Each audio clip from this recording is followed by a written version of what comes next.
We're here today, and specifically, we are going to talk about perfectionism in your relationships, social, and dating life. So, either you're looking for a partner or you're looking for a friend, let's see how perfectionism gets in the way.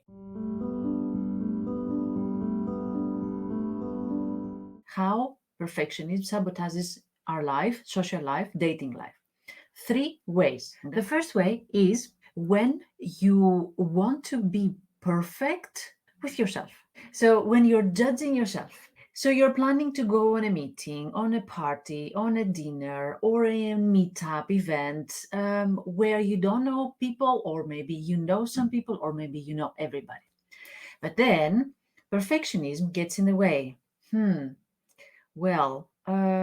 not enough. I will stand out as somebody who doesn't belong there. I don't have enough money yet. And besides thinking of whether you're enough or not, it can also show up as, well, I don't talk a lot when I'm in meetings like this because what can I say? I mean, I don't know that much as other people know. I'm not that knowledgeable. I am not that important. I'm not that smart.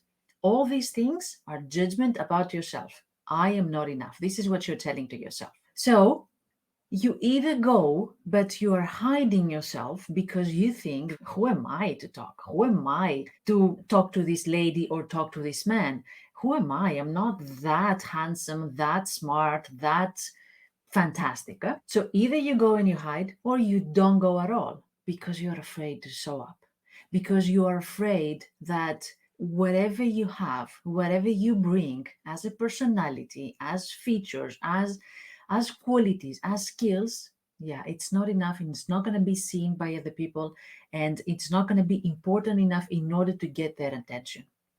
So why bother?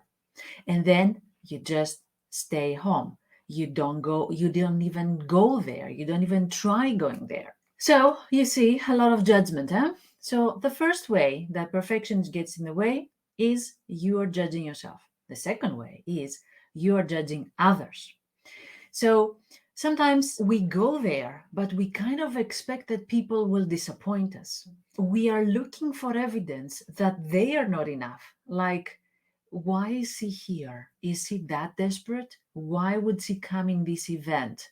Why would she do that? If she would be successful or important, she wouldn't be here. You're scanning them in order to find a fault, something that they are not doing well.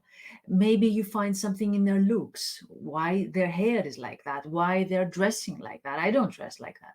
Or maybe you scan everything they say in order to find something little thing that is different from the way you do and the way you think. And you're like, oh, see, we're so different. No, it's not going to be compatible. I'm out of here. Of course, there are going to be differences. But if you're going to these meetings because you want to find somebody who's perfect and a perfect match with you, and you are scanning to find tiny imperfections, yeah, that's perfectionism. That's your perfectionism talking. So, consequently, what happens is that you don't give people a second chance. You go to this meetup, you never go again. You don't want to meet them again. That you prove yourself wrong. We're done here.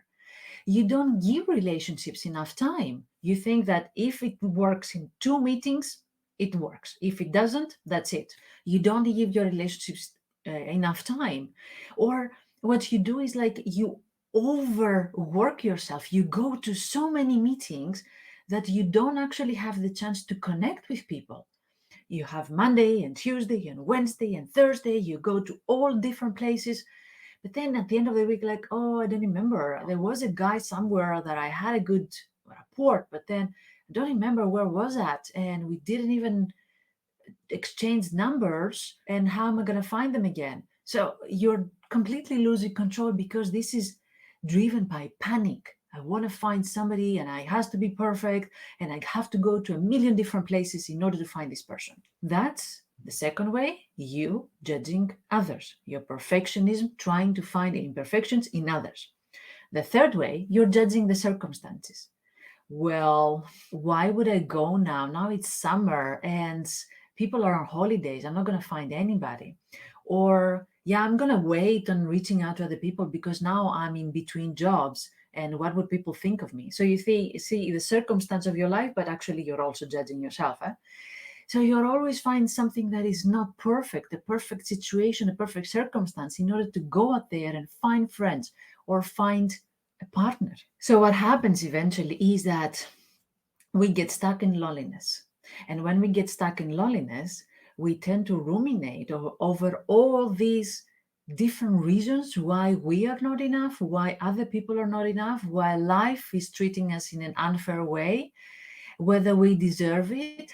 And that's why loneliness is highly related with self esteem, self confidence, with anxiety, with depression, because we open the door to all these different negative thoughts when we stay there for too long, judging instead of living our life, instead of experimenting, instead of giving ourselves a chance. So, I hope I gave you some idea so that you can understand why perfectionism leads or sabotages our social life and our dating life.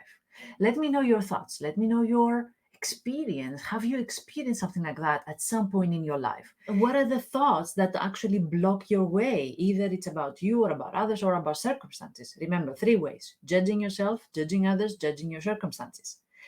And that was it. And if you don't know whether you are a perfectionist, you can find in the description the link how much of a perfectionist you are. You can see the ticker going by, and you can see all the features of perfectionism. You can see how much of this I have, how much of that, and see at the end whether you are a severe perfectionist and you need to take some action, or whether you are more on the healthy spectrum. All right? So, I also have a second surprise for you. It's coming in the next days. Something related to relationships, since we're talking about relationships and perfectionists today. It's coming very soon. Stay tuned. Thank you very much for being here today. Thank you very much for taking care of yourself. See you soon.